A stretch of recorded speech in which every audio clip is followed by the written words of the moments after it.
نحمده ونستعينه ونستغفره ونؤمن به ونتوكل عليه فنعوذ بالله من شرور أنفسنا ومن سيئات أعمالنا من يهده الله فلا مضل له ومن يضلل فلا هادي له ونشهد أن لا إله إلا الله وحده لا شريك له ونشهد أن محمدا عبده ورسوله أما بعد فإن خير الحديث كتاب الله وخير الهدي هدي محمد صلى الله عليه وسلم وشر الأمور محدثاتها وكل محدثة بدعة وكل بدعة ضلالة وفي رواية كل ضلالة في النار.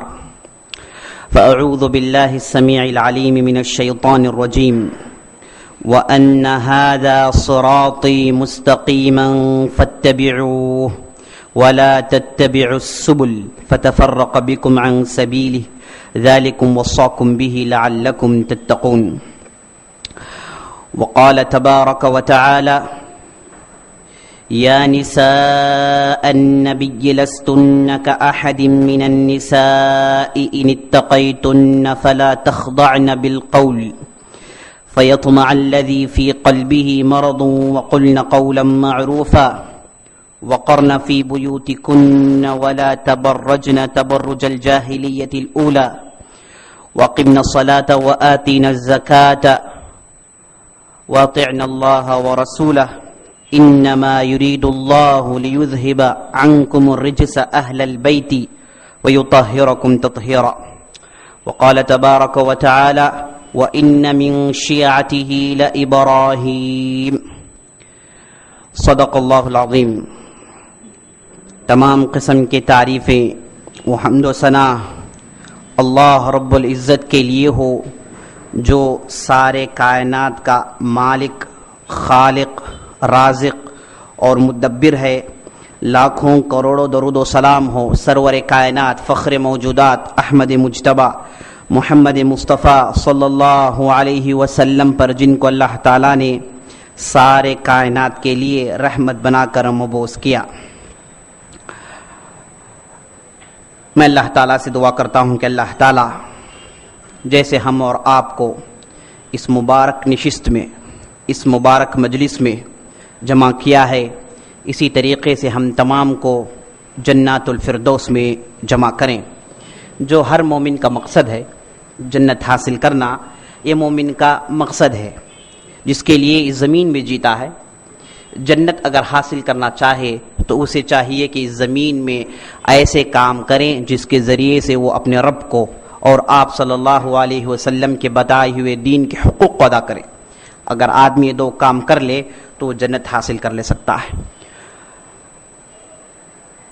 آج ہم ایک ایسی بات سننے کے لیے جمع ہوئے ہیں جس کا تعلق ایک ایسے فرقے سے ہے جس کی وجہ سے امت مسلمہ کو بہت زیادہ نقصان ہوا.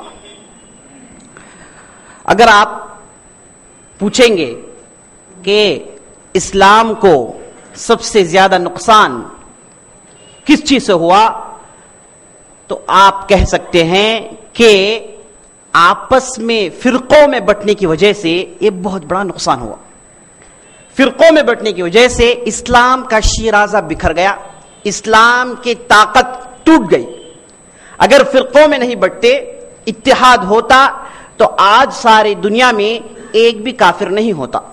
لیکن اللہ تعالیٰ کی حکمت بالغہ ہے، اللہ تعالیٰ کی حکمت کا تقاضا ہے کہ اللہ تعالیٰ نے چاہا کہ زمین میں فرقے ہوں، چاہا کہ زمین میں حق و باطل ہو، چاہا کہ زمین میں خیر و شر ہو، خیر کا ہونا، شر کا ہونا، حق کا ہونا، باطل کا ہونا.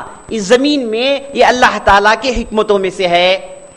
یہ اللہ تعالیٰ اس وجہ سے کیا کہ جو لوگ خیر کو مانتے ہیں، حق کو مانتے ہیں، ان کے درجات کو بڑھائیں جنت میں، ان کو اور بلند مرتبے دیں اور ان کو اور اچھے اچھے چیزیں دنیا میں مہیا کریں اور آخرت میں مہیا کریں. اور شر کا ہونا یہ مومنین کے لیے اس طور سے آزمائش ہے کہ اس شر کے خلاف بغاوت کا علم برپا کریں، اس شر کے خلاف اٹھ کر کھڑے ہوں، اس باطل کے خلاف یہ حق پسند لوگ اٹھ کر کھڑے ہوں اور اس باطل کو ختم کرنے کی کوشش کریں. یہ اللہ تعالیٰ کی حکمت میں سے میرے دوست. تو فرقوں کا زیادہ ہونا، فرقوں کا ہونا یہ ایسی چیز ہے جس کی وجہ سے اسلام کو بہت زیادہ نقصان ہوا. اور اللہ تعالیٰ نے اور آپ صلی اللہ علیہ وسلم نے احادیث میں کھول کھول کر بیان کر دیا کہ مختلف قسم کے فرقے آئیں گے. یہاں تک کہ اللہ کے رسول صلی اللہ علیہ وسلم نے فرمایا اس سے پہلے والے لوگ یہود و نصارہ 72 فرقوں میں بٹے ہوئے تھے اور تم لوگ 73 فرقوں میں بٹو گے. وہ 70 پر 2 فرقوں میں تھے اور تم لوگ 70 پر 3 فرقوں میں بٹو گے. یہ نبی صلی اللہ علیہ وسلم کی طرف سے اعلان تھا اور آپ صلی اللہ علیہ وسلم کی بات کبھی بھی غلط ثابت ہو نہیں سکتی. تو آپ صلی اللہ علیہ وسلم بتا دیا کہ فرقے ہوں گے. اور اللہ تعالیٰ نے قرآن میں کھول کھول کر بتا دیا کہ اے لوگوں کئی راستے ہیں، اس میں سے صرف وہ راستے کو مانو جو راستہ محمد صلی اللہ علیہ وسلم کا ہے. وَأَنَّ هَذَا صِرَاطِي مُسْتَقِيمًا، اے نبی صلی اللہ علیہ وسلم آپ ان کو بتا دیجئے کہ میں جس راستے میں ہوں یہ راستہ بالکل سیدھا راستہ ہے.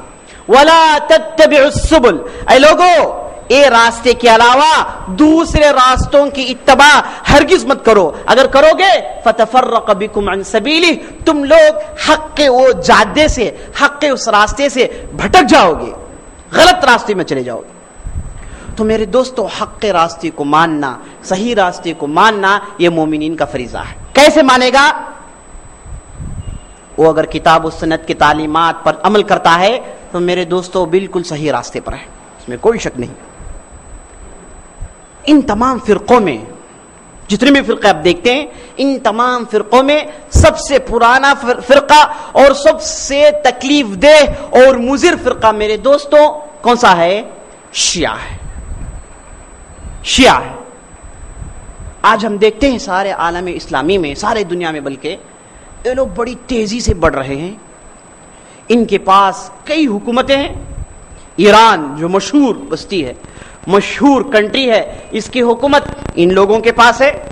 اور اسی طریقے سے عرب ممالک میں یہ لوگ بہت زیادہ پھیلے ہوئے ہیں. لبنان کے اندر، جورڈان کے اندر اور سیریا میں ان کی مضبوط حکومت ہے. اور آپ لوگ اخبار میں پڑھ رہے ہوں گے کہ سیریا کے اندر کیا کیا ظلمیں نہیں کی جا رہی ہیں، کیسے کیسے مصائب و آلام کے پہاڑ مومنین پر نہیں توڑے جا رہے ہیں. آپ پڑھ رہے ہیں، دیکھ رہے ہیں. آپ دیکھ رہے ہیں کہ ایک آدمی جس کا نام بشار اسد، یہ اپنی پبلک کو ایسے مار رہا ہے گویا کہ یہ جانور سے بھی بدتر لوگ ہیں، گویا کہ یہ لوگ گندی نالی کے کیڑے ہیں. اس طریقے سے ان کو چن چن کر مارا جا رہا ہے. روزانہ 100 سے زیادہ لوگ مر رہے ہیں. اور یہ اپنی سلطنت کو، اپنی حکومت کو، اپنی آرمی کو، اپنے لوگوں کو مارنے کے لیے استعمال کر رہا ہے. اور اپنی بستی کو اس نے اس کے اینٹ سے اینٹ بجا دی اور اسے نیست و نابود کر دیا. حلب مشہور بستی ہے سیریا کے اندر، اسے برباد کر دیا گیا. اور دوسرے مشہور شہر ہیں، دوسرے مشہور علاقے ہیں سیریا کے اندر، سب کو برباد کر دیا گیا. صرف چند علاقے ہیں جس میں یہ بشار اسد اور اس کے لوگ ہیں، وہ بستیاں محفوظ ہیں، ورنہ عام پبلک جن بستیوں میں رہتی ہے ان بستیوں کو اس نے ڈھا دیا. UN سے لوگ چیخ رہے ہیں، ساری دنیا کی بڑی بڑی طاقتیں چیخ رہی ہیں کہ اس لڑائی کو روک دیا جائے، لیکن روک نہیں پا رہے ہیں. پورا عرب سمٹ جمع ہو کر یہ چیز پر غور کر رہے ہیں کہ کیسے اس لڑائی کو روکی جائے، لیکن روک نہیں پا رہے ہیں. اس طریقے سے یہ ظالم لوگ مسلمانوں کو مار رہے ہیں. اور کیا آپ سمجھتے ہیں کہ یہ سیریا میں جو سلطنت کر رہے ہیں یہ مسلمان ہیں؟ ہاں یہ نام کے مسلمان ہیں، لیکن یہ شیعی عقیدہ رکھنے والے ہیں.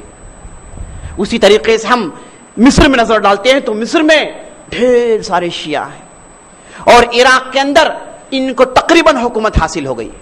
اس طریقے سے آپ دیکھ رہے ہیں سارے عالم اسلامی میں ان کی تعداد بڑھتی کی بڑھتی چلی جا رہی ہے. اور آپ کے اس علاقے میں، اس کے علاوہ دوسرے علاقوں میں ان لوگوں نے باقاعدہ ان کی حکومتوں کے ذریعے سے مالی امداد مہیا کیا اور یہاں پر اس باطل عقیدے کو پھیلانے کے لیے، اس کی نشر و اشاعت کے لیے محنتیں کر رہے ہیں. کئی لوگوں کو شیعہ بنا دیا گیا، حج میں آتے ہیں اور کئی لوگوں کو شیعہ بناتے ہیں. حج میں آتے ہیں اگرچہ قانوناً کسی بھی عقیدے کی نشر و اشاعت ممنوع ہے، لیکن یہ لوگ اپنے پیمفلٹس بانٹتے ہیں، اپنی کتابیں بانٹتے ہیں اور بہت بڑی تعداد کو شیعہ بنا رہے ہیں. اور ہر بار ان کی کوشش یہ ہے کہ حرمین کو حاصل کر لیا جائے، اور حرمین کو حاصل کرنے کے بعد سارا اسلام ان کے ہاتھ میں آ جائے گا، اور اس کے بعد یہ اپنے عقیدے کی بڑے زور سے نشر و اشاعت کریں. یہ ان کا مقصد ہے. ہر قسم کے خزعبلات، ہر قسم کے خرافات کو عام کرے، یہ ان کا مقصد ہے. تو میرے دوستوں، یہ فرقہ ہے جو بڑا ہی بھیانک اور بڑی تیزی سے ترقی کرتے ہوئے جا رہا ہے، اور ہم نادان اہل سنت والجماعت کے لوگوں کا یہ لوگ بڑے آسانی سے خاتمہ کر رہے ہیں. لا علمی کی وجہ سے ہم میں سے کئی لوگ اس عقیدے کو قبول کر چکے ہیں. تو اس لیے میں نے ضروری سمجھا وقت کے مناسبت سے کہ یہ عقیدہ اور یہ فرقہ، اس کی تاریخ کیا ہے. میں سمجھتا ہوں کہ ایک مجلس اس کے لیے کافی نہیں، کئی مجالس اس کے لیے درکار ہیں، لیکن ہم ان مجالس میں کوشش کریں گے کہ یہ شیعہ کون ہے جانے، اور ان کے عقائد کیا ہیں، ان کے بیسک اصول کیا ہیں، بنیادی اصول کیا ہیں وہ جانے، اور اس کے بعد یہ جو غلط باتیں، غلط سلط باتیں عام کرنے کی کوشش کرتے ہیں، اور ان کے دلائل کیا ہیں اور ان دلائل کے جواب کیا ہیں، یہ ہم انشاءاللہ آنے والے مجالس میں دیکھیں گے. لیکن آج کی مجلس میں ہم صرف تاریخ دیکھنے والے ہیں کہ یہ لوگ کیسے شروع ہوئے، کب ان کا وجود پذیری میں آیا، کب یہ لوگ عام منظر عام کب آئے. یہ انشاءاللہ آج کا ہمارا موضوع ہے. شیعہ، سب سے پہلے لفظ کی تحقیق کی ضرورت ہے کہ شیعہ کا مطلب کیا ہے. کئی لوگ پوچھتے بھی ہیں کہ شیعہ کا مطلب کیا ہے، اور شیعہ اور سنہ گویا کہ یہ آپس میں گویا کہ کیا سینونیمز بن گئے ہیں، شیعہ سنہ. یہاں تک کہ کفار بھی کیا ہے، اسلام کا نام لیتے ہی سمجھتے ہیں کہ ان کے اندر دو فرقے ہیں، ایک ہے سنہ، دوسرا ہے شیعہ. ایک ہے اہل سنت، دوسرے ہیں اہل تشیع. کفار میں چیز عام ہے. جب بھی آپ کسی بھی مستشرق، کسی بھی اورینٹلسٹ کی کتاب اٹھا کر پڑھیں گے تو وہ ایسے پیش کرے گا کہ اسلام کے اندر دو فرقے ہیں. جیسے عیسائیوں کے اندر 3 فرقے ہیں، رومن کیتھولک، آرتھوڈاکس، پروٹسٹنٹ جیسے 3 فرقے ہیں، اس طریقے سے اسلام میں سنت اور شیعت یہ 2 فرقے ہیں. گویا کہ ان لوگوں کے پاس یہ چیز متعین شدہ ہے، یقینی ہے، حالانکہ ویسی بات نہیں ہے. اسلام یہ ایک چیز ہے، اسلام کی تعلیمات ایک ہیں، اسلام کی کتاب ایک ہے، اسلام کا رسول ایک ہے، اسلام کے عقائد بالکل صاف، شفاف، آسان، عام فہم ہے. اس کے اندر کوئی دقتیں، اس کے اندر کوئی تشعبات نہیں ہیں، بالکل عام فہم، ہر آدمی اس عقیدے کو سمجھ سکتا ہے، بالکل آسان عمل کرنے کے لیے، بالکل فائدہ مند، ہر اعتبار سے فائدہ مند، ہر اعتبار سے رحمت، شفقت، سکون اس مذہب کے اندر ہے. لیکن اب ساری دنیا میں ایسی بات پھیل گئی ہے کہ یہ مذہب کے 2 فرقے ہیں. یہاں تک کہ ہندوستان کی تاریخ میں آتا ہے کہ جب ڈاکٹر امبیڈکر اسلام قبول کرنا چاہا، ایک ایسا آدمی ہے ڈاکٹر امبیڈکر جس نے ہندوستان کی کانسٹیٹیوشن کو لکھا. ہندوستان کا جو کانسٹیٹیوشن ہے اسے لکھنے والا یہی ڈاکٹر امبیڈکر ہے، اور اس کے ساتھ کئی لوگ بھی تھے. بڑا سلجھا ہوا ذہن کا آدمی تھا، بیرسٹر تھا، بڑا ذہین آدمی تھا، چاہتا تھا کہ تمام مذاہب میں تحقیق کریں اور جو مذہب بالکل صحیح ہے اسے اختیار کریں. اور یہ بتاتا ہے کہ اپنے بچپن میں اس نے برہمنزم کے مختلف حربے اس پر پڑے، اس وجہ سے اسے ہندوازم سے نفرت ہو گئی. یہ کئی واقعات بیان کرتا ہے کہ ایک مرتبہ اسٹیشن سے اترا، گاڑی چڑھنے کے لیے گیا، وہ گاڑی والے نے اسے روک دیا، اس کے اور اس کے خاندان والوں کو. تھوڑی دیر کے بعد ایک دوسرا خاندان آیا تو اس گاڑی والے نے ان لوگوں کو بٹھا کر لے کر چلا گیا. جب پوچھا گیا تو معلوم ہوا کہ تم لوگ نچلے طبقے کے ہو اور ایک گاڑی میں صرف اونچے طبقے کے لوگ بیٹھ سکتے ہیں. تو تب سے بچپن سے اس کے اندر یہ طبقاتی نظام کی نفرت پیدا ہو گئی. تو جب بڑا ہوا ڈھیر سارا تعلیم حاصل کیا، چاہا کہ تمام مذاہب میں تحقیق کریں اور صحیح مذہب کو قبول کریں. ہندوازم غلط ہے، اس میں کوئی جو ہے ڈاؤٹ نہیں، لیکن حق کہاں ہے؟ تو جب اس نے تحقیق کی تو اس کی نظر اسلام پر ٹکی. اسلام کی کتابوں کو اس نے پڑھا، قرآن کو اس نے پڑھا، آپ صلی اللہ علیہ وسلم کی تعلیمات سے اس نے سرفرازیت حاصل کی. اور جب اس نے بالکل ایسے مرحلے کو پہنچ گیا جس میں اسے اطمینان حاصل ہو گیا تو اس نے کہا کہ میں اب اسلام قبول کرنے والا ہوں. تو ہندوستان کے جو مشہور شخصیت گاندھی جی نے اس کو بلا کر پوچھا تو مسلمان ہونا چاہتا ہے؟ تو اس نے کہا کہ ہاں میری خواہش ہے کہ مسلمان ہو جاؤں، سب سے بہترین مذہب ہے۔ تو گاندھی جی نے کہا کہ تو شیعہ بنے گا پھر سنہ بنے گا، تو اہل تشیع سے تیرا تعلق ہوگا یا پھر تو اہل سنہ میں سے ہوگا؟ اسلام میں دو فرقے ہیں۔ تو امبیڈکر کو جب معلوم ہوا تو پیچھے ہٹ گیا، بولا کہ اس میں بھی دو فرقے ہیں، اس میں بھی وہ جو ہے اونچے نیچ کے جو طبقات ہیں۔ تو اس نے اسلام سے ہاتھ دھویا، جا کر بدھزم حاصل کر لیا، بدھی ہو گیا۔ تو میرے دوستوں دیکھیے کس طریقے سے مسلمانوں کو یہ فرقے میں بٹنے کی وجہ سے، خاص طور پر یہ شیعت کے وجود کی وجہ سے نقصان ہوا۔ اور کئی مثالیں ہیں جس میں آپ دیکھیں گے کہ بڑے بڑے لوگ تعریف کرتے ہیں اسلام کی، حالانکہ ان کی تعریف سے اسلام کو کچھ فائدہ ہونے والا نہیں ہے، یہ الگ موضوع ہے، لیکن وہ لوگ پیچھے رہنے کی وجہ کیا ہے؟ یہی اہل سنہ اور اہل تشیع میں فرق۔ تو یہ جو شیعت ہے، اس کا لفظ کا مطلب میرے دوستوں گروہ، گروپ، پالیسی، کسی بھی ایک گروپ کو، اور اس گروپ کا ایک سردار ہے جس کے مقاصد ہیں، اس کے مقاصد میں وہ گروپ کے سردار کی تائید اس کے افراد کرتے ہیں، تو اس گروپ کو آپ کہیں گے شیعہ۔ ایک مقصد کے لیے ایک آدمی اٹھا، مقصد کچھ بھی ہو، وہ مقصد کو حاصل کرنے کے لیے اس نے لوگوں کو جمع کیا، تو یہ مقصد کے لیے جب اس نے لوگوں کو جمع کیا تو یہ گروپ میں بن گیا۔ اس قسم کے گروپزم کو کہتے ہیں میرے دوستوں شیعہ۔ تو اس میں خود آپ کو معلوم ہو جائے گا کہ جو لوگ مین سٹریم کے ہیں، ان میں سے جو لوگ ہٹ گئے، جن لوگوں نے گروپزم اختیار کیا، جن لوگوں نے گروہ میں اپنے آپ کو، گروہ کے حدود میں اپنے آپ کو باندھ لیا، یہ لوگ کیا ہیں؟ شیعہ ہیں۔ تو اصل راستے سے یہ لوگ ہٹ کر ہیں، ان کے نام میں خود اس کی دلیل ہے، ان کے نام میں خود اس کی دلیل ہے۔ علامہ ابن اسیر شیعہ کی تعریف میں کہتے ہیں کہ شیعہ کا مطلب اصل میں گروہ میں بٹنا ہے، اور قرآن میں بھی اس کی مثالیں ہیں۔ قرآن میں اللہ تعالیٰ کہتا ہے وَإِنَّ مِن شِيعَتِهِ لَإِبْرَاهِيمَ، نوح علیہ السلام کا ذکر کرتا ہے، اور اس کے بعد جب ابراہیم علیہ السلام کا ذکر آتا ہے تو اللہ تعالیٰ کہتا ہے کہ ابراہیم علیہ السلام نوح علیہ السلام کے راستے پر ہیں، ان کے گروپ سے ان کا تعلق ہے۔ تو نوح علیہ السلام کا جو عقیدہ تھا، جو توحید و بیان کرتے تھے، وہی عقیدہ، وہی توحید، وہی شریعت ابراہیم کو بھی دی گئی ہے۔ ابراہیم کوئی نئی شریعت لے کر نہیں آیا۔ ان من شیعته لابراہیم، تو ادھر لفظ کیا استعمال ہوا؟ شیعہ کا لفظ استعمال ہوا۔ تو گروپ کو، کسی بھی ایک عقیدے کے ماننے والے گروپ کو شیعہ کہتے ہیں۔ تو علامہ ابن اسیر کہتے ہیں اگرچہ کہ یہ شیعہ گروپ کو کہتے ہیں، لیکن آگے چل کر یہ گروپ جو ہے ان لوگوں سے ان کا تعلق پیدا ہو گیا جو یہ کہتے ہیں کہ قرآن کے اندر تحریف پیدا کر دیا آپ صلی اللہ علیہ وسلم کے اصحاب نے، اور شیعہ ان لوگوں کو کہا جانے لگا جو لوگ یہ کہتے ہیں کہ امامت کے عقیدے کو پھیلانا چاہیے، اسے ماننا چاہیے، جو لوگ یہ کہتے ہیں کہ ائمہ پورے کیا ہیں، ہر قسم کے غلطیاں سے مبرہ ہیں، یہ لوگ انبیاء سے افضل ہیں۔ اس قسم کے چند اصول بیان کرتے ہیں جو ہم انشاءاللہ آئندہ آنے والے مجالس میں تفصیل سے بحث کریں گے۔ ہر اصول کو دیکھیں گے اور ہر اصول کے ان کے دلائل اور ہمارے دلائل اور صحیح کیا چیز ہے، یہ انشاءاللہ آنے والے مسائل، آنے والے مجالس میں آپ دیکھیں گے۔ تو علامہ ابن اسیر کی تعریف میں کیا ہے کہ شیعہ ایک گروپ کو کہتے ہیں، اور خاص طور پر ان کا عقیدہ کیا ہے کہ لوگ ہماری اس قرآن میں تحریف کو مانتے ہیں، اور اس کے بعد صحابہ کو گالیاں دیتے ہیں، اور اس کے بعد امامت کے عقیدے کو مانتے ہیں، اور اس کے بعد رجعت کے عقیدے کو مانتے ہیں۔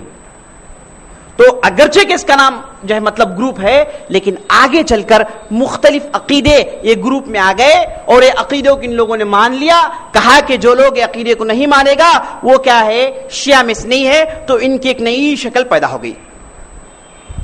یہ ہے میرے دوستوں شیعہ۔ اب یہ لوگ کب شروع ہوئے، کب یہ لوگ تاریخ کے صفحے میں سب سے پہلے نظر آنے لگے؟ تو ان کے بعض علماء کہتے ہیں، ان میں سے خاص طور پر ایک آدمی کا نام ہے، ان کا عالم ہے جس کا نام المظفری، اس کی کتاب ہے تاریخ الشیعہ۔ اس میں مظفری کہتا ہے کہ یہ جو شیعہ ہے نا، یہ نبی صلی اللہ علیہ وسلم کے اوپر جب قرآن نازل ہوا ساتھ ساتھ شیعت کے تعلق سے بھی نازل ہو گئے مسائل. اور نبی صلی اللہ علیہ وسلم مکے میں جہاں توحید کی دعوت دیتے تھے وہاں پر آپ صلی اللہ علیہ وسلم اہل بیت کا احترام، اہل بیت کی عزت، اہل بیت میں ائمہ آنے کا، اس کا بھی ذکر کیا کرتے تھے. کہاں پر؟ مکے میں. تو گویا کہ یہ بتانا یہ چاہ رہا ہے کہ توحید کے ساتھ ساتھ آپ صلی اللہ علیہ وسلم نے شیعت کا بھی دعوت دیا. کسے؟ مشرکین مکہ کو.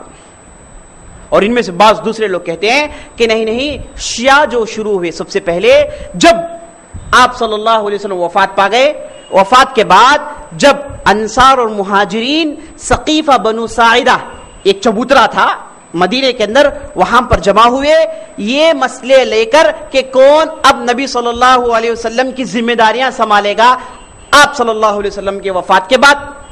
تو وہاں پر 3 قسم کے لوگ جمع ہوئے ان لوگوں کے قول کے مطابق. ایک انصار جن کے طرف سے سعد بن عبادہ رئیس مانے گئے اور وہ لوگ چاہتے تھے کہ سعد بن عبادہ کے ہاتھ میں بیعت ہو اور ان کو خلیفہ بنا لیا جائے. دوسرے مہاجرین جو ابو بکر صدیق رضی اللہ عنہ کو خلیفہ بنانا چاہتے تھے، وہ گروہ بھی ادھر داخل تھا، شامل تھا. اور تیسرا گروہ اہل البیت کا، جس میں کون؟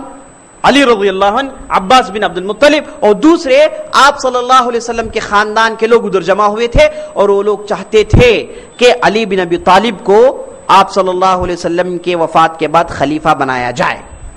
یہ 3 قسم کے لوگ ادھر جمع ہوئے. لیکن ہوا یہ کہ ابو بکر اور عمر کی تقریروں کو سن کر انصار نے سعد بن عبادہ کی خلافت کو چھوڑا، ابو بکر صدیق رضی اللہ عنہ کو خلیفہ مان لیا. تو اس وقت اہل البیت کے لوگ خاموش کھڑے ہوئے تھے، کچھ بھی نہیں کیے. اور اس کے بعد دیکھتے ہی دیکھتے ابو بکر کو لوگوں نے مان لیا رضی اللہ عنہم اجمعین. یہ کون کہتے ہیں؟ یہ بھی ان کا ایک عالم کہتا ہے. یہ 2 مشہور قول ہیں، یہ 2 پختی باتیں ہیں، شیعہ ان کی کتابوں میں لکھے ہیں. لیکن صحیح بات کیا ہے؟ صحیح بات یہ ہے کہ آپ صلی اللہ علیہ وسلم کے وفات کے بعد اس ثقیفہ بنو ساعدہ میں جمع ہوئے، اس میں کوئی شک نہیں. لیکن وہاں پر 3 فرقوں کی شکل میں نہیں تھے، بلکہ ادھر لوگ جمع ہوئے تھے. لوگ اب اس موضوع پر غور کر رہے تھے کہ کسے خلیفہ بنایا جائے. تو انصار میں سے بعض لوگوں نے سعد بن عبادہ کا نام لیا اور اس پر بحث چھڑ رہی تھی. کب؟ جب تک ابو بکر اور عمر مجلس پہ نہیں آئے. بحث چل رہی ہے. ابھی مجلس کیا ہے؟ آفیشیل نہیں بنی، کیونکہ بڑے لوگ جمع نہیں ہوئے. تو چھوٹے اور نئے جو اسلام قبول کیے تھے ویسے صحابہ ادھر جمع ہوئے تھے اور ایک بات کر رہے تھے. وہ مجلس ایسی نہیں تھی جیسے یہ لوگ پیش کر رہے ہیں، گویا کہ 3 بڑے بڑے فرقے کے لوگ لڑنے کے لیے جمع ہو گئے، آپس میں جھگڑے ہو رہے ہیں. ویسا کوئی منظر نہیں تھا. ادھر لوگ جمع ہوئے تھے. موضوع بحث یہ تھا کہ کسے خلیفہ بنایا جائے. تو جب ابو بکر اور عمر رضی اللہ عنہم اجمعین کو معلوم ہوا تو وہ لوگ مجلس میں آ گئے اور ابو بکر آئے. ابو بکر آ کر آپ صلی اللہ علیہ وسلم کی حدیث سنائے، بتائے کہ الائمۃ من قریش، سرداری، لیڈرشپ، خلافت یہ قریش میں سے ہوگا. انصار تم لوگ ہمیشہ کے لیے وزراء ہو، تم لوگ منسٹرز ہو. یہ بات کہنا تھا ابو بکر کی طرف سے رضی اللہ عنہ. پورے خاموش ہو گئے. کیوں خاموش ہوئے؟ اس میں کئی چیزیں باتیں غور کرنے کی. سب سے پہلی بات، ابو بکر صدیق رضی اللہ عنہ کی عظمت، ان کی بڑائی، ان کی ہیبت سب پر چھائی ہوئی تھی. ان کا یہ کہنا پورے خاموش ہو گئے. معلوم یہ ہوا کہ صحابہ میں ان کی حیثیت بہت بڑی تھی. نبی صلی اللہ علیہ وسلم کے بعد ان کو مانتے تھے. اور آپ صلی اللہ علیہ وسلم نے اپنے وفات مرض کے وقت، جب یہ مرض سے پہلے، وفات سے پہلے مریض ہوئے تھے، اس وقت ابو بکر کو امام بنائے ہوئے تھے رضی اللہ عنہ. اور آپ صلی اللہ علیہ وسلم کا ہمیشہ ابو بکر اور عمر کے ساتھ رہنا، یہ سب وہ لوگ دیکھ چکے تھے. صحابہ کے دل میں اچھی طریقے سے معلوم تھا کہ آپ صلی اللہ علیہ وسلم بعد ابو بکر ہیں. اسی لیے ایسے موقع پر جب ایک لفظ کہتے ہیں، ایک بات کہتے ہیں، تو پورے خاموش ہو جاتے ہیں. اگر آج کے زمانے میں کہیں کس مجلس میں جھگڑا ہو جائے، کوئی ایک آدمی آ کر کہے کہ بھائی یہ بات ہے، اور پورے خاموش ہو جائیں، تو آپ کیا کہیں گے؟ کہ یہ آدمی صحیح معنی میں لیڈر تھا، اس لیے تو پورے خاموش ہو گئے. اگر یہ بھی ان کے طریقے سے ہوتا، یہ بھی ان کے مرتبے کا ہوتا، تو جھگڑے اور زیادہ ہو جاتے، مسئلہ خطرناک ہو جاتا تھا.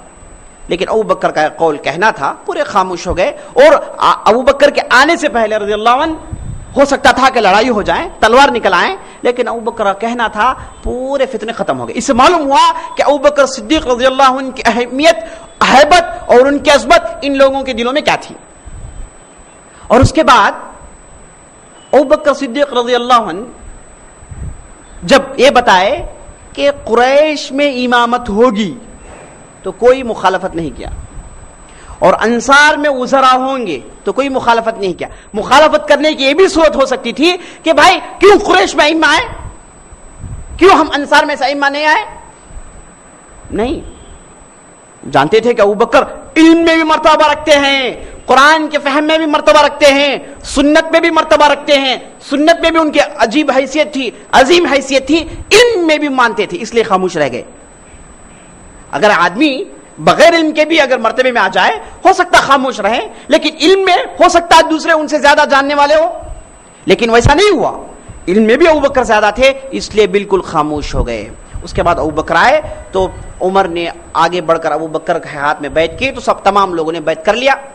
اس مجلس میں اہل بیت کے بھی کئی لوگ تھے، سب نے بیعت کیا، عباس تھے انہوں نے بیعت کیا، سوائے حضرت علی کے، وہ اپنے گھر میں بیٹھے ہوئے تھے، ان کو اس کا علم نہیں تھا کہ مجلس میں کیا ہو رہا ہے، اسی لیے مجلس میں نہیں آئے۔ اور آپ صلی اللہ علیہ وسلم کے وفات کے بعد وہ کافی غمگین ہو گئے، ان کو بہت پریشانی ہوئی اور دنیا کو نفرت کرنے لگے، اس لیے گھر سے بہت کم نکلتے تھے، صرف نماز پڑھتے تھے اور واپس چلے جاتے تھے۔ 6 مہینے کے بعد وہ بھی آئے اور ابو بکر صدیق رضی اللہ عنہ کو خلیفہ مان لیے۔ تو یہی اصل واقعہ ہے، واقعہ ویسے نہیں جیسے شیعہ کے ائمہ کہتے ہیں، یہی واقعہ ہے۔ اچھا، تو یہ دونوں قول باطل ہو گئے، معلوم ہو گیا۔ کب شیعہ شروع ہوئے؟ ابو بکر خلیفہ بن گئے، 2.5 سال تک سکون کا معاملہ رہا۔ اس کے بعد عمر بن خطاب الفاروق العظیم خلیفہ بنے، سکون سے معاملہ گزر رہا تھا، 10 سال تک کوئی مسئلہ نہیں۔ جب حضرت عثمان خلیفہ بنے تو شروع کے 6 سال بڑے سنہرے رہے اور بڑی تیزی سے اسلام پھیلنے لگا، اور ایران میں جو حضرت عمر فاروق کے زمانے میں اسلام چلا گیا تھا، حضرت عثمان کے زمانے میں اور دور دور تک اسلام پہنچ گیا، اور مجاہدین نے دور دور تک زمین کو روندا، یہاں تک کہ خراسان تک اسلام کو پہنچا دیا۔ تو ایران میں اسلام کب گیا؟ عمر بن خطاب رضی اللہ عنہ کے زمانے میں ایران میں اسلام داخل ہوا۔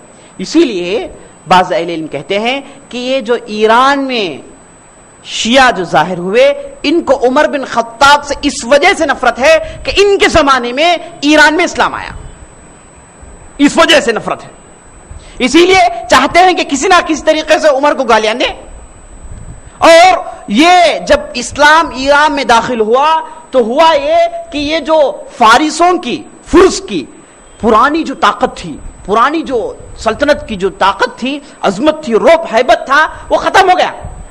اسلام سے پہلے عرب کے جو لوگ تھے ان کو فارس کے لوگ اور روم کے لوگ نچلے درجے کے لوگ سمجھتے تھے، مانتے ہی نہیں تھے، ان لوگوں کو جو ہے وہ بالکل بدو لوگ سمجھتے تھے، بیڈیون سمجھتے تھے، ان کی کوئی اہمیت نہیں تھی ان کے سامنے۔ لیکن جب اسلام داخل ہو گیا ایران کے اندر، فارس پرشین کی جو قوت تھی وہ ٹوٹ گئی، تو ان کے دل میں عجیب قسم کی جو ہے نفرت پیدا ہو گئی، تنفر پیدا ہوا، اور یہ لوگ ہمیشہ کیا ہے، اسلام کا لبادہ اوڑھتے ہوئے فاروق اعظم کی مخالفت کرتے رہے۔ بہرحال عثمان رضی اللہ عنہ کے شروع کے 6 سال امن کے گزرے۔ اس کے بعد ہوا یہ کہ ایک شخص جس کا نام تھا عبداللہ بن سبا، نام کیا ہے؟ عبداللہ بن سبا، یمن کا رہنے والا، یہ اسلام قبول کرتا ہے۔ اسلام قبولنے کے بعد یہ مدینے کو آتا ہے، اور علماء اس شخص کی تحقیق میں صرف اہل سنہ کے علماء نہیں بلکہ شیعہ کے علماء بھی کہتے ہیں کہ عبداللہ بن سبا یہ جو تھا یہ یہودیوں کا ایک پروڈکٹ تھا، مجوسی عقیدہ اس کے پاس تھا، اسے باقاعدہ ایک سازش کے تحت، ایک پلان کے تحت مدینے کو بھیجا گیا، اس نے اسلام کو برباد کرنے کے لیے، اسلام کے حکومت کے ستونوں کو گرانے کے لیے اس نے اسلام قبول کیا۔ یہ صرف ہم نہیں کہتے بلکہ شیعہ علماء بھی کہتے ہیں۔ ان میں سے سر فہرست کون ہے؟ التستری، مشہور آدمی ہے، اس کے بعد الکشی مشہور ہیں، اور اس کے بعد الکلینی، اس آدمی کا نام رکھیے الکلینی، یہ ان لوگوں کا بخاری ہے، ہمارے یہاں امام بخاری کون ہے؟ صحیح بخاری لکھنے والے. اور ان لوگوں کے بخاری کون ہے؟ الکلینی. اس نے کتاب لکھا, اس کا نام ہے الکافی, جس میں اس نے پورے خزعبلات کو جمع کیا, ہر قسم کے خرافات کو جمع کیا. یہ کتاب ان کے پاس بہت مستند کتاب ہے, اور نہیں چاہتے کہ کتاب عام منظر میں آئیں, صرف ان کے خواص کے پاس یہ کتاب ہوتی ہے. لیکن الحمدللہ کتاب جو ہے ہم اہل سنہ کے پاس عام ہے, ہمارے پورے علماء اس کتاب کو پڑھتے ہیں, اور اس کتاب میں جو بھی باتیں لکھی گئی ہیں پڑھ کر جو ہے افسوس کے ساتھ اسے دیکھتے ہیں. اللہ تعالیٰ کے پاس ہدایت کی نعمت کی جو ہے فضل پر اللہ کی جو ہے تعریف کرتے ہیں. اس کتاب میں جو ہے ہر قسم کے خزعبلات اس نے بھر دیا, اور امامت پر اتنا زور دیا. اس کتاب میں یہ لکھا گیا ہے کہ قرآن کے اندر باقاعدہ تحریف کیا گیا ہے. قرآن کے اندر جہاں جہاں کہیں بھی علی کا نام آیا, صحابہ نے اس علی کے نام کو نکال دیا. انشاءاللہ آئندہ آنے والی مجلس میں ہم یہ ثابت کریں گے کہ شیعہ جو یہ کہتے ہیں کہ قرآن کو ہم تحریف نہیں کیے, قرآن کو ہم مانتے ہیں جیسے قرآن ہے مانتے ہیں, یہ لوگ جو کہتے ہیں اور یہ کہتے ہیں کہ اہل سنہ جماعت کے علماء جھوٹ کہتے ہیں کہ ہم لوگوں نے قرآن میں تبدیلی کر لیا, قرآن میں ہم نے تحریف پیدا کیا. ہم انشاءاللہ آئندہ مجلس میں ثابت کریں گے کہ ان کے علماء نے ان کے مستند کتابوں میں, ان کے مستند اہل علم نے اپنی اپنی کتابوں میں یہ بات لکھی ہے کہ اہل سنہ صحابہ نے قرآن میں تحریف کیا ہے. انشاءاللہ آئندہ مجلس میں ہم اسی موضوع پر گفتگو کریں گے. بہرحال اس طریقے سے جو ہے اس کتاب میں باتیں بھری پڑی ہوئی ہیں. الکلینی, التستر, الطوسی, اور اس کے بعد ایک دوسرا آدمی اس کا نام جو ہے الخوان ساری. یہ سب بڑے ائمہ ہیں ان کے. یہ تمام اتفاق کرتے ہیں کہ عبداللہ بن سبا جو تھا یہ یہودی تھا, اس نے اسلام اس وجہ سے قبول کیا کہ اسلام کے اصول کو ڈھائیں, اسلام کو نقصان پہنچائیں. پکا منافق تھا. متفق علیہ مسئلہ ہے, اس میں کوئی اختلاف نہیں ہے, متفق سب مانتے ہیں. البتہ بعض لوگوں نے جو جدید جو لوگ ہیں, جدید جو اہل تشیع ہیں, وہ چاہتے ہیں کہ مزید ان کے جو ہے مذہب کو تقویت دے. وہ یہ کہتے ہیں کہ عبداللہ بن سبا کا نام کا کوئی شخصی نہیں تھا, انکار کرتے ہیں. اگر عبداللہ بن سبا کی شخصیت کو انکار کر سکتے ہیں تو ہم حضرت علی کی شخصیت کو انکار کر سکتے ہیں, عمر کی شخصیت کو انکار کر سکتے ہیں, بڑے بڑے ائمہ کی شخصیاتوں کو ہم انکار کر سکتے ہیں. اگر آدمی تاریخی چیز کو انکار کرے, دوسرا آدمی کئی چیزوں کو انکار کر سکتا ہے. تو عبداللہ بن سبا جو شخص تھا وہ تھا, اور اس کے جو ہے فساد برپا کرنے میں کسی کا اختلاف نہیں. تو یہ آدمی اسلام قبول کرتا ہے. اسلام قبول کرنے کے بعد مدینے میں آتا ہے. مدینے میں آ کر یہ دھیمے طریقے سے آہستہ اپنے عقیدے کی نشر و اشاعت کرتا ہے. سب سے پہلے اس نے جو بات عام کیا وہ یہ تھا کہ تم لوگ عجیب لوگ ہو, مسلمانوں کو دیکھ کر تم لوگ عجیب لوگ ہو کہ عیسیٰ یہ مانتے ہیں کہ قیامت کے قریب, عیسائی یہ مانتے ہیں کہ قیامت کے قریب عیسیٰ آئیں گے.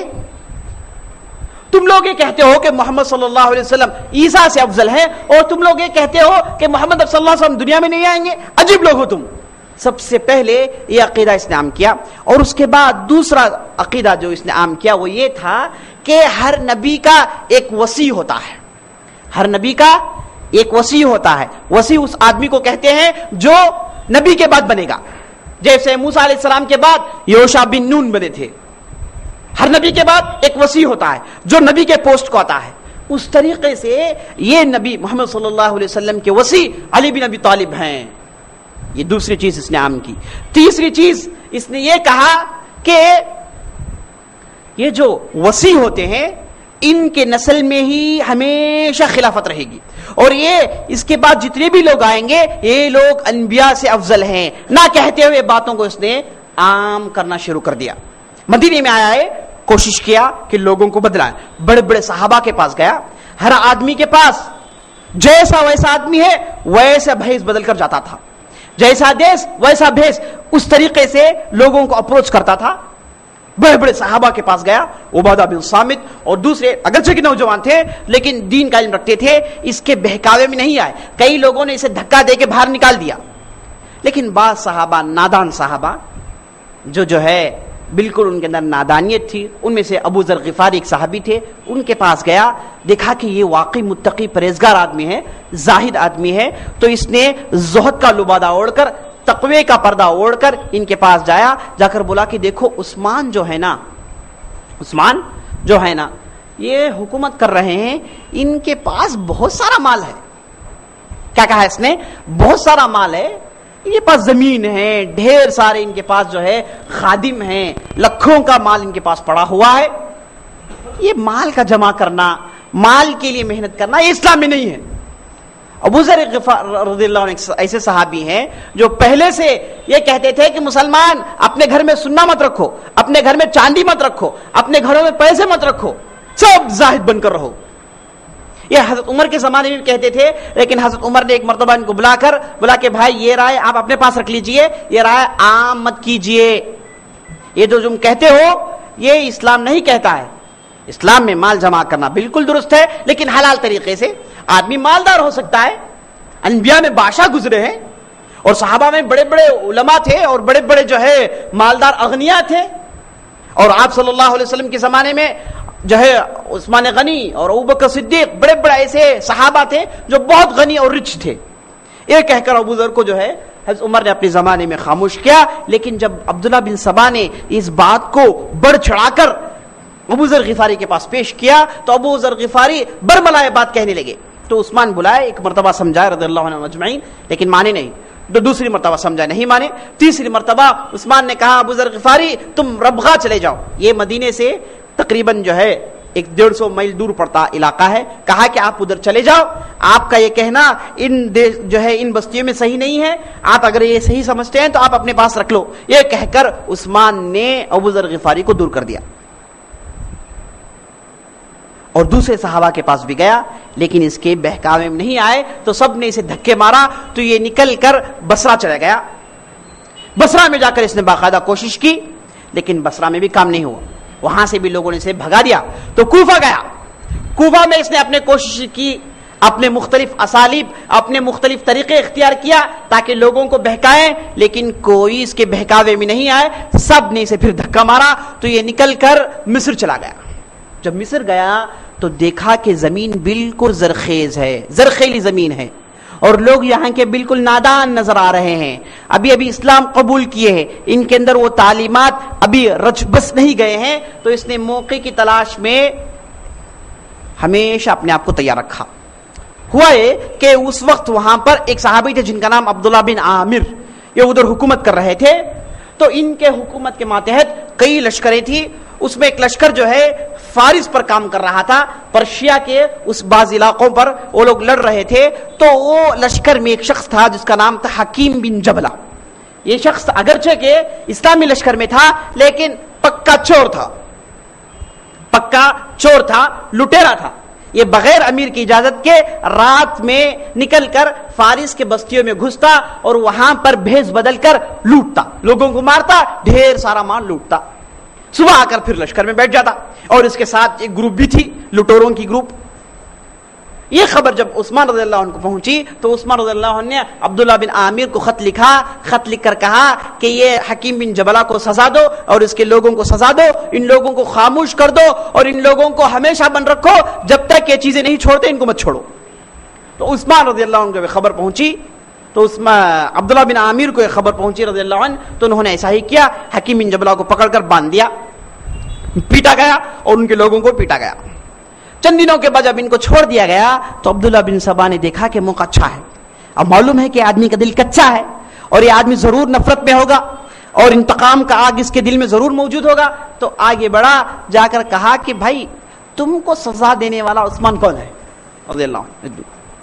وہ کیسے سزا دے سکتا ہے جبکہ وہ خلافت کا حقداری نہیں؟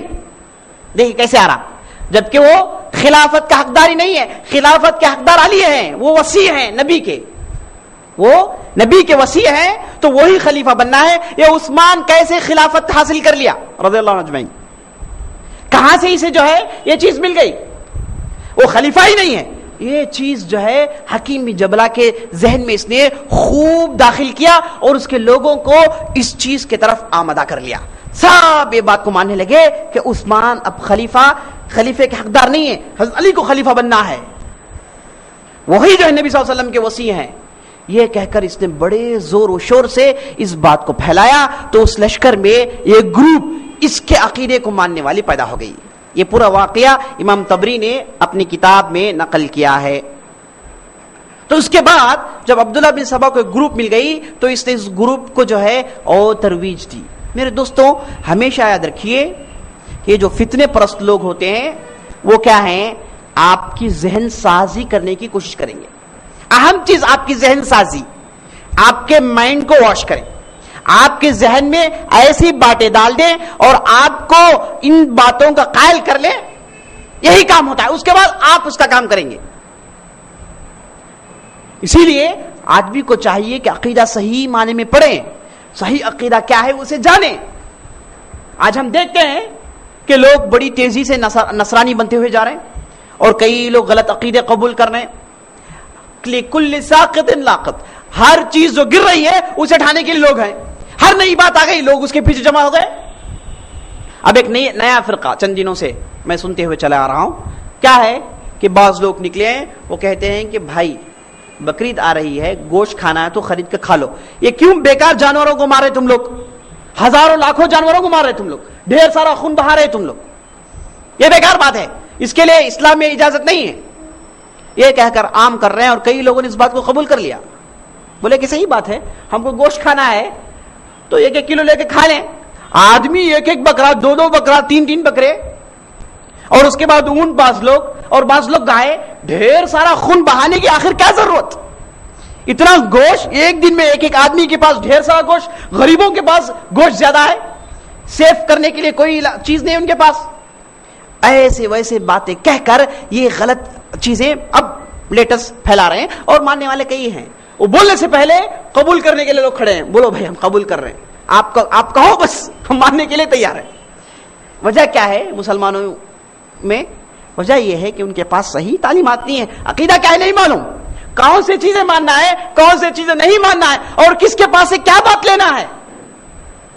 علماء کی اہمیت کیا ہے، اہل علم کی اہمیت کیا ہے، عوام کی کیا اہمیت ہے، کون جو ہے کیسی بات پیش کر سکتا ہے، لوگوں کو نہیں معلوم. وجہ کیا ہے وہ خود نہیں جانتے. ہر آدمی، اب معاملہ ایسا ہے کہ ہر آدمی اسلام پر گفتگو کر سکتا ہے، ہر آدمی تفسیر بھی لکھ سکتا ہے. ہر آدمی تفسیر نو پرابلم، حدیث کی شرح لکھو، فلاں دعا اپنی مرضی شرح کرو، کوئی پوچھنے والا نہیں ہے، کوئی پوچھنے والا ہی نہیں. وجہ کیا ہے اس کی؟ لوگ قبولنے کے لیے تیار ہیں، لوگوں کے پاس علم نہیں ہے. تو میرے دوستو ضروری اس بات کی ہے کہ ہم ہمارے بچے ہمارے معاشرے میں صحیح عقیدے کی تعلیم پھیلائیں. صحیح عقیدہ کیا ہے جانیں، بنیادی اصول کیا ہے جانیں. اسلام کوئی ایسے ہی جو ہے من گھڑ چیز نہیں ہے، یا پھر جو ہے ایسے ہی نازل ہو گیا چلا گیا نہیں ہے. اس کے اندر بنیادی اصول ہیں.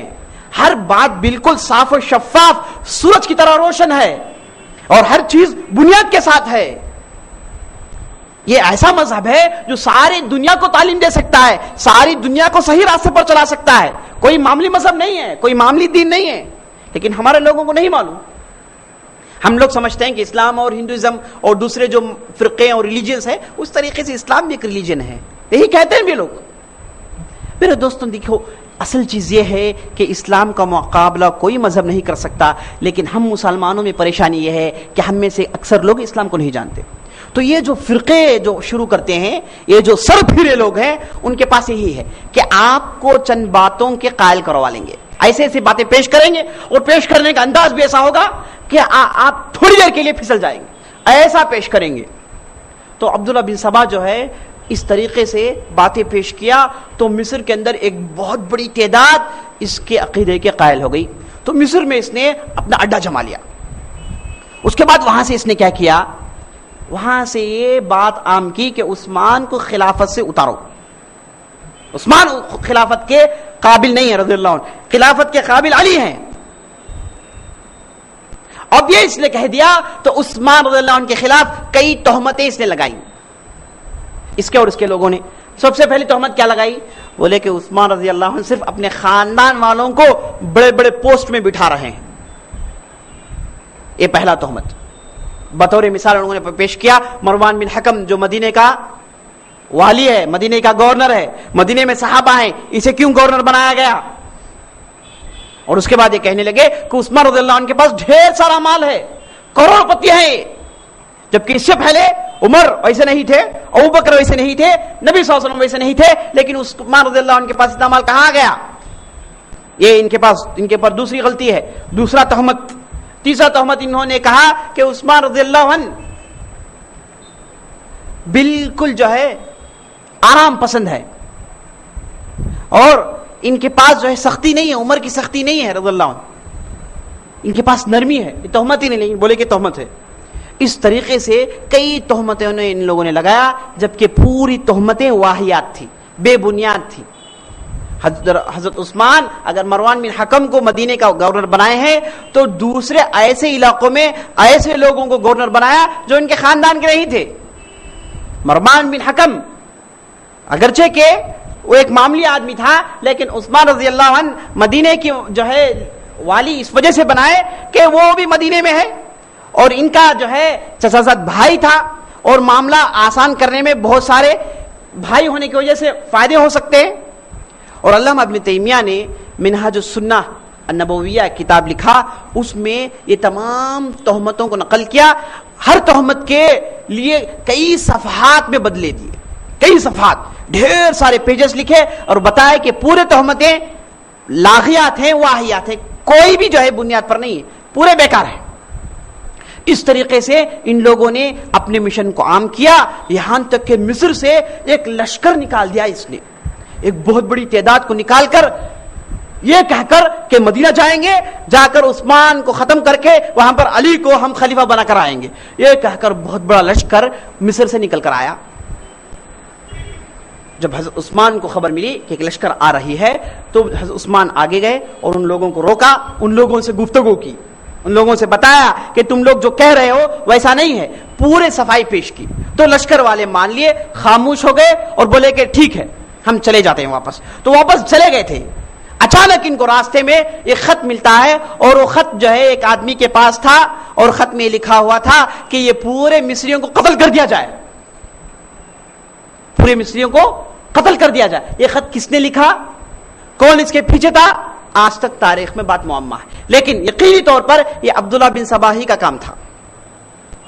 جو لوگ مصر سے نکل گئے تھے واپس وہ لوگ مدینے میں آئے اور آ کر مدینے کو گھیر لیا. خاص طور پر عثمان بن عفان کے گھر کو ان لوگوں نے گھیر لیا، یہاں تک کہ عثمان بن عفان رضی اللہ عنہ کو قتل کر دیا گیا. لوگ چھلان مار کے ان کے گھر میں داخل ہوئے اور ان کے جو ہے ٹکڑے ٹکڑے کر دیے. اس وقت سورہ بقرہ پڑھ رہے تھے عثمان رضی اللہ عنہ، اور جب یہ لوگ مدینے کو گھیر لیے، ان کے گھر کو گھیر لیے، بڑے بڑے صحابہ آئے، آ کر بتائے کہ آپ حکم دیں ان ظالموں کو ہم پاک کر دیتے ہیں. حضرت علی آئے، آ کر بولے کہ دیکھیے آپ کے لیے 3 آپشنز ہیں، ایک آپ ہم کو حکم دیجئے کہ ہم ان لوگوں کو مار بھگاتے ہیں، دوسرا آپ جو ہے گھر سے باہر نکلیے، میں گھوڑے کا انتظام کرتا ہوں، آپ مکہ چلے جائیے، یا پھر آپ تیسرا آپشن یہ ہے کہ جو ہے میں گھوڑا تیار کرتا ہوں، آپ نکل کر معاویہ بن ابی سفیان کے پاس چلے جائیں، وہ شام میں ہے جہاں پر آپ کو عزت ملے گی. عثمان رضی اللہ عنہ بولے کہ نہیں، میں نہیں چاہتا کہ مدینے میں خون بہاؤں، اگر مکہ چلے جاؤں گا تو یہ لوگ میرے تعاقب میں آئیں گے تو وہاں پھر جھگڑے ہوں گے اور مکے میں خون بہایا جائے گا جو میں نہیں چاہتا، اور میں شام جانا نہیں چاہتا. تینوں آپشنز کو انہوں نے رد کیا اور گھر میں بیٹھے رہے. لیکن اللہ کا کرنا تھا کہ ظالم آئے اور آ کر عثمان بن عفان کو قتل کر دیا رضی اللہ اجمعین. یہاں سے میرے دوستوں شیعہ کا ظہور ہوا. یہاں سے یہ جو عبداللہ بن سبا کے بہکاوے میں آئے، ان لوگوں کی تعداد بہت زیادہ ہو گئی تھی، بڑی تیزی سے عقیدہ پھیل گیا تھا اور کئی لوگ نئے مسلمان ہوئے تھے. ابھی اسلام کے اندر ان لوگوں نے ایسی باتیں نہیں سنی تھی، تو جو لوگ جیسے باتیں سننے لگے سب ان باتوں کو ماننے لگے. تو بڑی تیزی سے عبداللہ بن سبا کی دعوت پھیل گئی. لوگ کوفہ میں پیدا ہو گئے، شام میں لوگ پیدا ہو گئے اور مصر میں لوگ پیدا ہو گئے. مدینے کے اندر بہت بڑی تعداد اس چیز کی قائل ہو گئی اور مکہ میں بہت بڑی تعداد جو ہے عبداللہ بن سبا کے بہکاوے میں آ گئے. اب یہاں پر کیا ہو گیا، یہ ایک جو ہے فرقے کی شکل اختیار کیا اور یہ فرقے جو تھے میرے دوستوں عبداللہ بن سبا کا بنایا ہوا، یہاں سے شیعہ ظاہر ہوئے. یہی لوگ جو تھے شیعہ کے مذہب کے اصول یہاں سے نکلے تھے.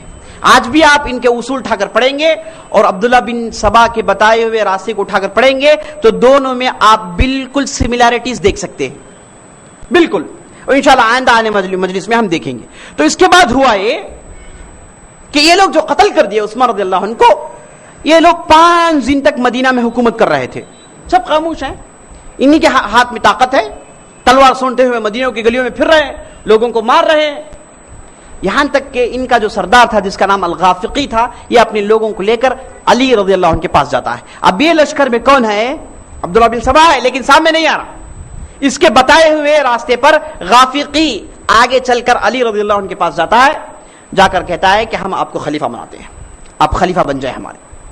علی بن ابی طالب کہتے ہیں کہ دعونی والتمسوا غیری، یہ قول یاد رکھیے، دعونی والتمسوا غیری، اے لوگوں مجھے چھوڑو، میرے علاوہ کسی دوسرے کی تلاش میں جاؤ، میں یہ چیز قبول کرنے کے لیے تیار نہیں ہوں. یہ میرے دوستو یہ قول شیعہ مذہب کے پورے اصولوں کو مار کر اڑا رہا ہے، پورے اصولوں کو ڈھا رہا ہے.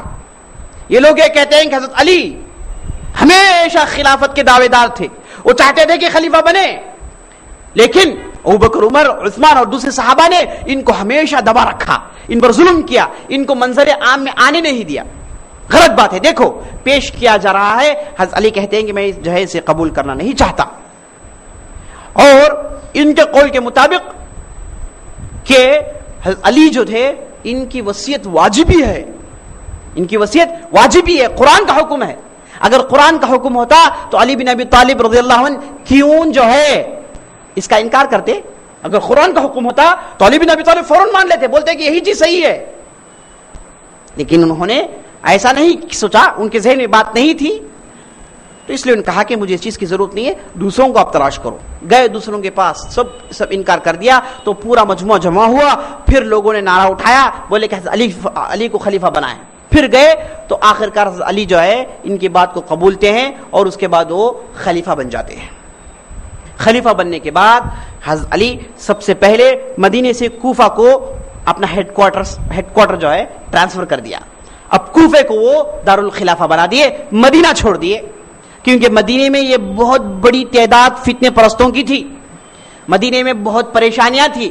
بولے کہ یہاں پر بیٹھ کر میں کیا ہے صحیح معنی میں حکومت نہیں کر سکتا، یہ کہہ کر وہ نکل کر کہاں چلے گئے؟ کوفہ چلے گئے. اب حضرت علی کے لشکر میں بہت بڑی تعداد یہ غلط عقیدوں کے لوگوں کی ہے، عبداللہ بن سبا کے لوگوں کی ہے، اور اچھے بھی لوگ ہیں لیکن تعداد ان کی زیادہ ہے. اب حضرت علی کے ساتھ ہیں لوگ. اب حضرت علی جیسے بنے، سب ممالک کو، سب بستیوں کو خط لکھا، بولے کہ سب مجھ پر بیعت کرو. کوفہ میں، بصرہ میں سب نے ان پر بیعت کیا. لیکن جب مسئلہ حضرت معاویہ کے پاس گیا تو حضرت معاویہ بولے کہ حضرت علی آپ کے لشکر میں بہت بڑی تعداد عثمان کو قتل کرنے والوں کی ہے، قاتلین عثمان کی ہے، آپ سب سے پہلے اس لشکر میں سے ان کو نکالو اور جو لوگ عثمان قتل کیے ان کو آپ قتل کریں. یہ اگر آپ کر دیں تو میں آپ کو جو ہے خلیفہ مان لیتا ہوں. آپ کے لشکر میں یہ لوگ بہت بڑی تعداد میں موجود ہیں. حضرت علی بولے کہ بات صحیح ہے، لیکن میں ان لوگوں میں فرق نہیں کر سکتا. یہاں تک کہ حضرت معاویہ کی طرف سے جن لوگ آئے ہوئے تھے ان کو لے کر حضرت علی لشکر میں جاتے ہیں، جا کر کہتے ہیں کہ تم میں سے کون عثمان کو قتل کیے؟ تو تقریباً 20,000 کے لوگ اٹھ کر الگ کھڑے ہوتے ہیں، کہتے ہیں کہ ہم نے سب نے قتل کیا. تو حضرت علی کہتے ہیں کہ مجھے معلوم نہیں کہ کون قتل کیا اور کس پر میں حد جاری کروں، کس کو جو ہے قصاصاً قتل کروں، مجھے نہیں معلوم.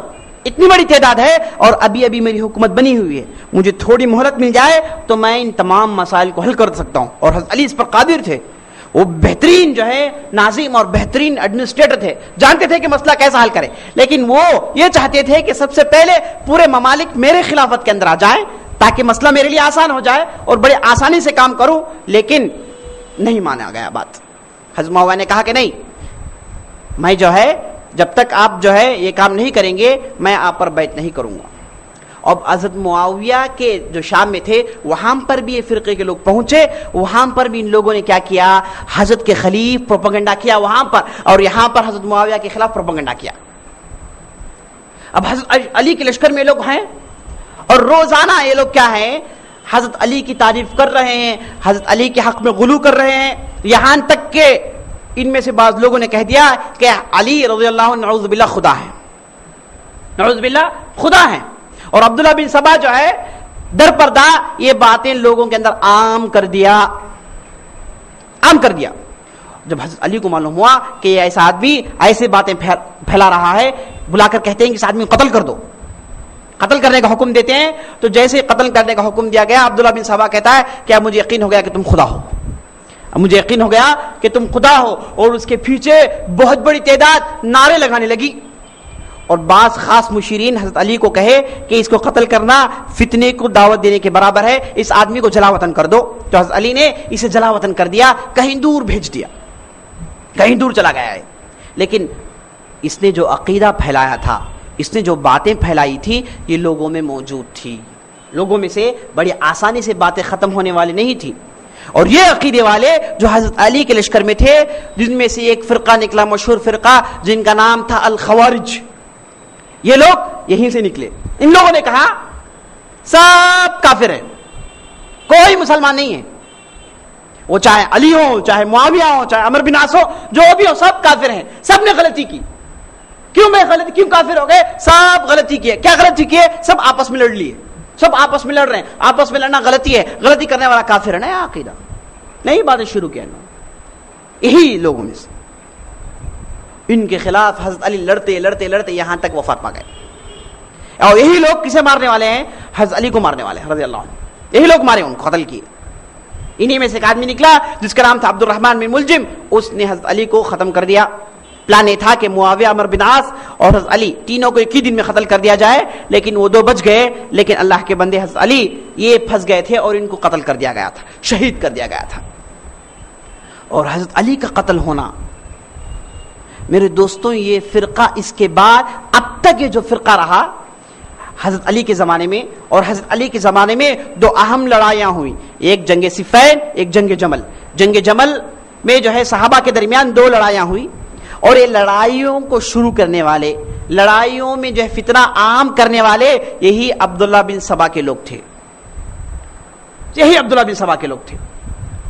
ایک مرتبہ ہوا ہے جنگ جمل میں کہ حضرت عائشہ, طلحہ بن زبیر اور اس طرف علی دونوں لڑنے کے لیے سامنے آ گئے. لیکن جب بات چیت کیے تو مسئلہ حل ہونے والا تھا.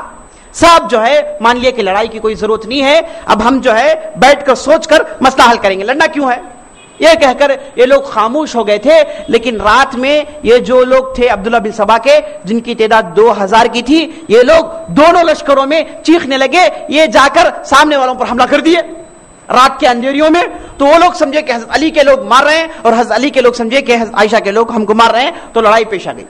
یہ لڑائی کیسے پیش آئی؟ کوئی پری پلان نہیں ہے, صرف فتنوں میں آ کر, یہ فتنوں کے پریشانیوں میں آ کر لڑائی شروع ہوگی. آپس میں جھگڑا ہوا, کئی لوگ جو ہے قتل کر دیے گئے. اور اس کے بعد جو حضرت عائشہ کو بات سمجھ میں آئی تو حضرت عائشہ نے میدان چھوڑ دیا, اور حضرت علی نے ان کو عزت کے ساتھ, بڑے احترام کے ساتھ, اور جو بھی صحابہ تھے ان کو بڑی عزت دیتے ہوئے مدینہ پہنچا دیا تھا, مکہ پہنچا دیا تھا.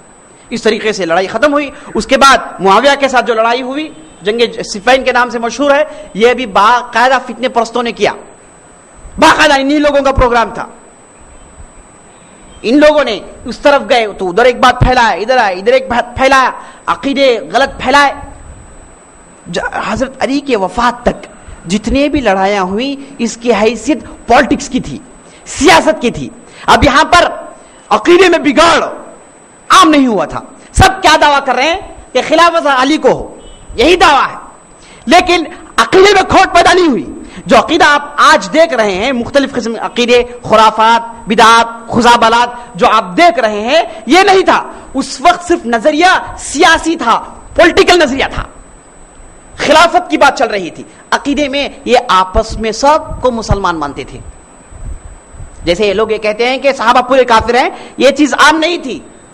بعض لوگ اسے مانتے تھے, لیکن بڑے بڑے صحابہ اور حضرت علی اور اہل بیت یہ سب کسی کو کافر نہیں مانتے تھے.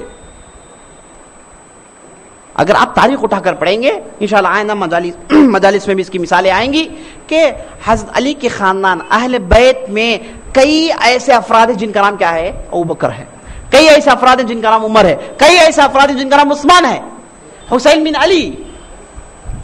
علی جو ہے حضرت علی کے بیٹے, ان کے بچوں میں کئی لوگوں کے نام عمر رہے, عمر اور عثمان رہے, ڈھیر سارے لوگ.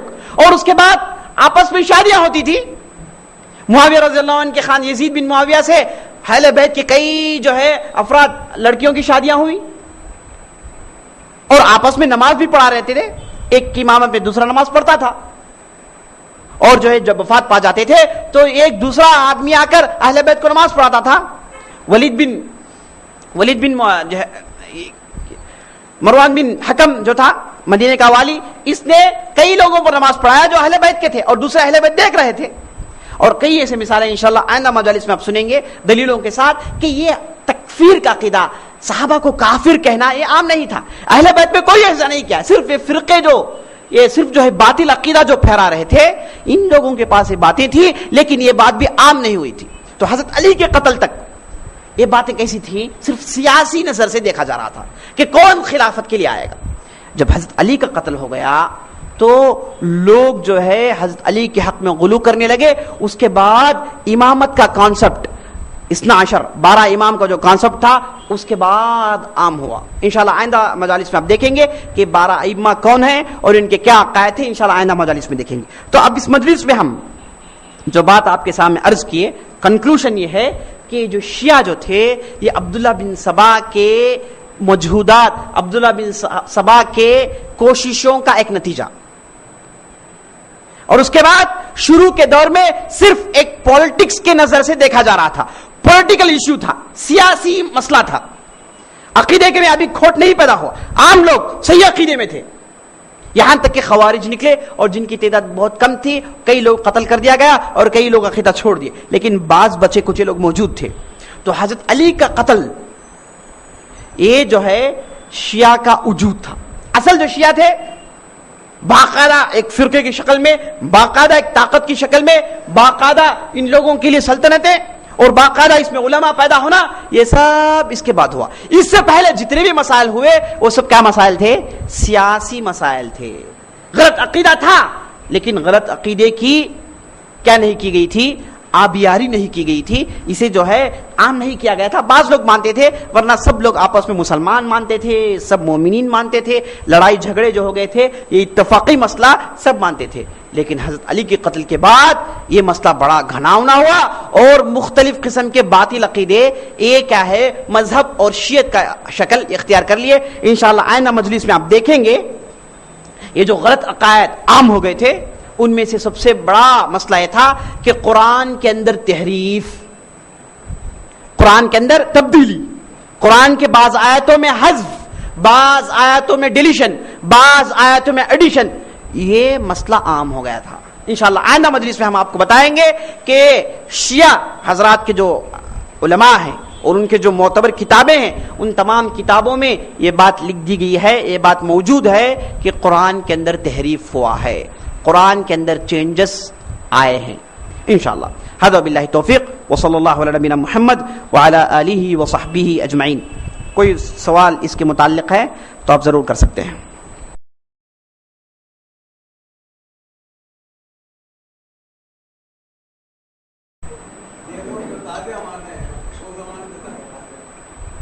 ہاں سوال کر رہے ہیں جو لوگ تعزیہ مارتے ہیں، یہ تعزیہ کب سے شروع ہوا؟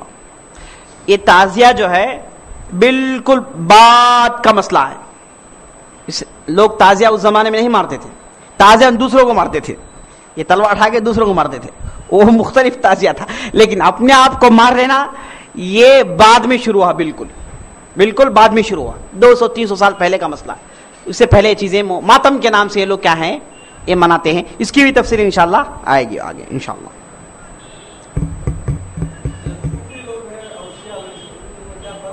ہاں اچھا سوال کیا؟ سوال یہ ہے صوفی اور شیعہ، صوفیزم اور شیعزم میں فرق کیا ہے؟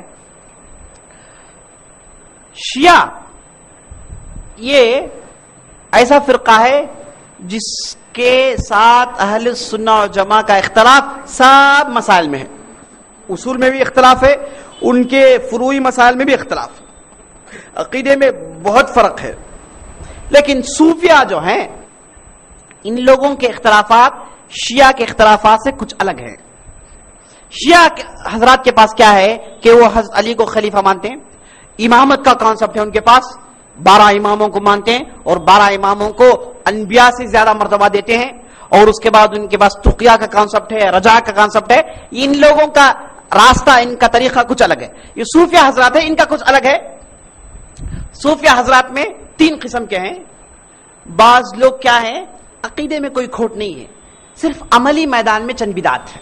عقیدے میں بالکل درست ہے, لیکن عملی میدان میں کیا ہے, چند بدعاتیں ہیں, چند وظائف پڑھتے ہیں, خانقاہیں کھول لیتے ہیں, دنیا سے دوری, اس میں غلو, یہ چیزیں بعض لوگوں کے پاس ہیں. یہ کیا ہے, تھوڑا ان کا مسئلہ جو ہے آسانی کا ہے. اس کے بعد ان میں بعض لوگ ہیں جو غلاظ صوفیہ کہتے ہیں, جن کے عقائد میں کیا ہے, خطرناک غلطیاں ہیں. جیسے کیا ہے, اللہ کو ہر جگہ ماننا, وحدت الوجود کا کانسیپٹ, وحدت الشہود کا کانسیپٹ. اور اس کے بعد جو ہے صوفیہ میں اولیاء اللہ میں غلو, اولیاء اللہ میں اقطاب کو ماننا, کہنا کہ 12 قطبے ہیں, وہ کیا ہے, انبیاء سے زیادہ ہیں. اس طرف یہ الگ طریقہ, دونوں دو ایکسٹریم میں. یہ لوگ اس طرف ایکسٹریم میں چلے گئے, وہ لوگ اس طرف ایکسٹریم میں چلے گئے. بس یہی ہے. اب شیعہ میں بعض لوگ صوفیہ ہیں, ان کے پاس شیعت بھی ہے, صوفیت بھی ہے. مصیبت کے اوپر مصیبت, دو مصیبتیں ایک جگہ جمع ہو گئی. جی, شیعہ بھی ہے, ایسے بھی لوگ ہیں. بعض لوگ ہیں صرف شیعہ ہیں, صوفیت نہیں مانتے. بعض لوگ ہیں صرف صوفیہ ہیں. بعض لوگ شیعہ اور صوفیہ مل کر ہیں, اور بھی کئی ہے, مکس اپ بہت ہے. جی, مختصر طور پر سمجھ لیجئے کہ شیعہ ایک ایکسٹریم میں ہے تو صوفیہ ایک دوسرے ایکسٹریم میں ہے. اس لیے بعض اہل علم کہتے ہیں کہ شیعہ یہودیت سے ملتے جھلتے ہیں, علم ہونے کے باوجود گمراہ ہوئے. اور بعض اہل علم کہتے ہیں کہ صوفیہ ان کی مشابہت نصارہ جیسی ہے. نصارہ میں کیا ہے, رہبانیت, شادی نہیں کرنا, جی غلو, دنیا میں جو ہے دنیا سے دوری میں غلو, دنیا کے مسائل میں غلو, جی عام زندگی کو چھوڑنا, سب کچھ چھوڑ کے اللہ کے ہو جانا. ایسے قسم کی باتیں یہ جو صوفیہ میں ہے ان لوگوں نے نصارہ سے لیا. اب شیعت میں کیا ہے, عقیدے میں پختگی, غلط عقیدے میں پختگی, علم ہونے کے باوجود گمراہ ہوئے. تو یہودیت شیعت کے قریب ہے, نصرانیت صوفیت کے قریب ہے. دونوں الگ الگ جہت ہیں اور دونوں کیا ہے, صحیح راستے سے ہٹے ہوئے ہیں. اور صوفیہ میں جیسے بتایا میں, بعض ایسے ہیں عقیدے میں کوئی غلط باتیں نہیں ہیں, عقیدے میں کوئی غلط باتیں نہیں ہیں, لیکن عمل میں چند بدعتیں ان لوگوں نے شروع کر رکھا ہے. اور عقیدے میں آپ غور کریں گے تو باتیں ایسے کہتے ہیں کہ جسے سمجھنے کے لیے تکلیف ہو. راز کو فاش نہیں کرنا, جی وہ کیا بھی راز, تقدیر کا مسئلہ ہے, وہ تقدیر کا مسئلہ ہم سب جانتے ہیں. تو ان لوگوں کے پاس تقدیر کیا ہے, ایسے پیش کریں گے کہ راز ہے, اللہ کا راز ہے جسے فاش نہیں کرنا چاہیے, اور عجیب و مختلف اصطلاحات ان کے اندر. حالانکہ آپ غور کر دیکھیں گے تو اسلام میں وہ چیزیں موجود ہے, لیکن اسے ایسے پیش کریں گے کوئی گویا کہ نیا کانسیپٹ ہے. اب صوفیہ میں کئی سلسلے ہیں, شاذلیہ, نقشہ بندیہ, قادریہ, مختلف سلسلے ہیں. ایک ایک سلسلے کا ایک ایک مسئلہ ہے, ایک ایک سلسلہ ایک ایک سوچتا ہے, ایک ایک سلسلہ ایک ایک اشیاء ان لوگوں کے پاس موجود ہے. تو صوفیہ میں جو لوگ عملی میدان میں جو ہے بدعت کرتے ہیں ان کا مسئلہ تھوڑا نرم ہے, عقیدے میں کوئی کھوٹ نہیں. ایسے بھی لوگ ہیں, لیکن غلاۃ الصوفیہ بعض ہیں جو چھوٹی کے صوفیہ ہے, عقائد میں مسئلہ ہے ان کا, عمل میں مسئلہ ہے ان کا, سب میں مسئلہ ہے. اور یہاں تک بعض لوگ بولے کہ بھائی معرفت میں چلا گیا, عمل مت کرو, خلاص معرفت آخری ہے, اللہ کی پہچان ہو گئی, اب کچھ بھی عمل کرنے کی ضرورت نہیں ہے, خلاص. وَاعْبُدْ رَبَّكَ حَتَّىٰ أَتَاكَ الْيَقِينُ, اللہ کو یاد کرو جب تک آپ کو یقین آ جائے. ہم کو یقین آ گیا, اب عمل کو یاد نہیں کریں گے, بس خلاص, کوئی عمل نہیں. ایسے بھی بہت لوگ ہیں. برملا ایک آدمی نے ایک عورت کو چوما, لوگ بولے کہ بھائی حرام نہیں کرنا چاہیے, بولے کہ معرفت میں جائز ہے, یہ چیز میں نے معرفت میں کیا ہے. اس طریقے سے بہکی باتیں بڑی تیزی سے ان لوگوں کے اندر پھیل گئی. یہ ہندوستان میں دو قسم کے صوفیہ ہیں, ایک باشرہ, ایک بے شرع. باشرہ کیا ہے, شریعت میں رہتے ہوئے صوفیت. ایک ایسے لوگ ہیں جو صوفیت میں آ کے شریعت کے حدود سے باہر ہو گئے. خاص طور پر اکبر کے زمانے میں اس کا جو ہے مسئلہ عام ہوا, عام منظر پہ آیا. اکبر نے اسے بہت شہ دیا اور عام کر دیا. اور اکبر آپ جانتے ہیں, بادشاہ اکبر, اس کی خواہش تھی کہ ہندوازم, اسلام اور صوفیزم پورا مل کے ایک ملغوبہ بنا کے میں نکالوں. اس کی بہت کوشش کیا اس نے, لیکن وہ مسئلہ اللہ تعالیٰ نے اس کے ساتھ ختم کر دیا. بڑے علماء اس کے پورے جو ہے بنائے وہ اصول کو توڑ دیا. تو ہندوستان میں صوفیت کے جو ہے کئی شکل ہیں. عرب کے زمین میں مختلف شکلیں ہیں, مصر میں ان کی مختلف شکلیں ہیں. تو جو ہے دونوں کیا ہیں, دونوں جو ہے ایک ہی جو ہے گمراہیاں ہیں, لیکن مختلف جہت ہیں, مختلف جو ہے ایکسٹریمز ہیں. دونوں دو مختلف طریقے سے دور چلے گئے ہیں. واللہ اعلم.